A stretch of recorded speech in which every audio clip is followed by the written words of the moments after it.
后来桃园超商这件命案，嘛，互大家过来想起着今年的9月，屏东高树一个姓潘的女店员，嘛是请顾客爱挂喙罨，结果去互对方甲挖目睭来攻击，开2解的刀，才来保住着伊的目睭。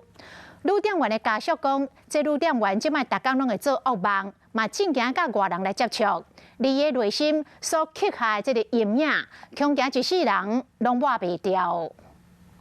今年9月，伫屏东高树乡有一位查甫人前日去柜台，因为不满方要求爱挂喙罨，对店员的面部目睭攻击，造成这位女店员目睭重创，面部受损。这件代志惊到规个社会。好佳在这位姓潘的女店员，经过2摆手术有恢复视力，10月中已经出院，目前伫阿嬷的厝内休养。不过阿嬷讲，查某孙的心内到即马犹原是真惊讲。下方面会黑白生花，困眠袂讲甲迄个较早袂安尼啦，啊，即马发生这代志拢会